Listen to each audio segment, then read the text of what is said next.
मिल्कीपुर विधानसभा उपचुनाव टालने का मामला। चुनाव टलने को लेकर भाजपा और सपा ने एक दूसरे पर लगाए आरोप प्रत्यारोप। सपा सांसद अवधेश प्रसाद ने कहा, हमने कोई वकील नहीं खड़ा किया। याचिकाकर्ता भाजपा के पूर्व विधायक बाबा गोरखनाथ ने सपा सांसद अवधेश प्रसाद को बताया झूठों का सरदार। अवधेश प्रसाद ने कहा, याचिकाकर्ता बाबा गोरखनाथ ने नहीं किया नियमों का पालन। 2022 के विधानसभा चुनाव में रहे प्रत्याशियों को नहीं जारी हुई नोटिस, नहीं हुआ गजट, हाई कोर्ट ने लिया संज्ञान। सपा सांसद अवधेश प्रसाद का बयान, आरोप पूरी तरह से झूठ है। हमने कोई वकील खड़ा नहीं किया, हमारा इस्तीफा हो गया, हम सांसद हो गए। यह तो वही बात हो गई, उल्टा चोर कोतवाल को डांटे, नाच न जाने आंगन टेढ़ा। नियमों का पालन नहीं किया गया, खेत की मूली नहीं है। हाई कोर्ट में केवल आवेदन किया गया, नियमों का पालन नहीं किया गया। देखिए, ऐसा है कि उत्तर प्रदेश में 10 विधानसभाओं में उपचुनाव होने थे, ये जग जाहिर था। और यूं तो इस 10 सीटों पर भारतीय जनता पार्टी पूरी तरह से पराजित होने की पूरी संभावना है।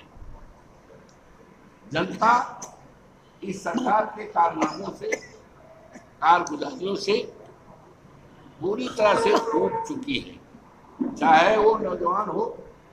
अभी मेरे पास 2500 नौजवान आए थे जो फैजाबाद के जो अस्पताल हैं, चाहे श्री राम अस्पताल हो, चाहे जिला अस्पताल हो, चाहे वो सरकारी, तो उनको निकाला जा रहा है।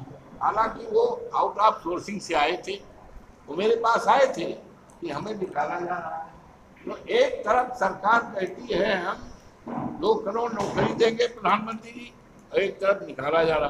तो आज नौजवान परेशान है। नौजवान हमारी दौलत है। किसी देश की दौलत सोना चांदी हीरा जवाहरात नहीं होता है। देश की दौलत वहाँ का नौजवान, वहाँ का नागरिक हुआ करता है। आज परेशान, किसान परेशान, व्यापारी परेशान, और समाज का हर वर्ग परेशान है और सरकार को हटाना चाहता है। तो इसी तरह से 10 सीटें जो खाली हुई थी, उपचुनाव होना था, जो सरकार की जानकारी में या भारतीय जनता पार्टी की जानकारी में कही है, ये सरकार, ये भारतीय जनता पार्टी इन 10 चुनाव में हारेगी। और इस चुनाव में समाजवादी पार्टी इंडिया गठबंधन जीतेगी और भारतीय जनता पार्टी हारेगी। और हारी तो भी, जब लोकसभा का चुनाव हुआ, सारे देश दुनिया की निगाहें जिस सीट के लिए लगी थी, फैजाबाद की, अयोध्या में, और भारतीय जनता पार्टी पूरी तरह से मुतमैन थी कि हम जीतेंगे, क्योंकि हम राम को लाए, राम हमें लाएंगे, हमने मंदिर बनवाए, पूरी तरह से कॉन्फिडेंस था, मुतमैन था। लेकिन पहले हम राम को लाए हैं, तो राम तो उनको लाए नहीं, राम तो अवधेश प्रसाद को लाए। तो वो बहुत बड़ा धक्का भारतीय जनता पार्टी को लगा है, और जिसकी चर्चा सारे दुनिया में।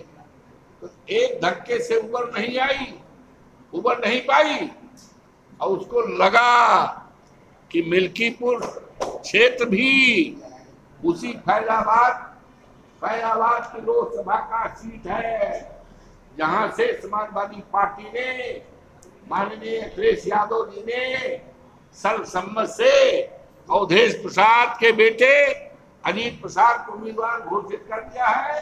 और अजीत प्रसाद की जीत पूरी तरह से सुनिश्चित हो गई है। और इस सीट की चर्चा भारतीय जनता पार्टी ने इंडिया स्तर का बना दिया। जब उसको पता हो गया कि ये अजीत प्रसाद जीतेंगे, तो एक मुसीबत से तो भी हम उबर नहीं पाए हैं। अयोध्या जनपद की फैजाबाद सीट हार करके, इसमें देश दुनिया में चर्चा है, और दूसरी सीट जीत जाएंगे अजीत प्रसाद, तो हमारी और फजीहत हो जाएगी। तो इसी से बचने के लिए इन्होंने चुनाव को टाला है।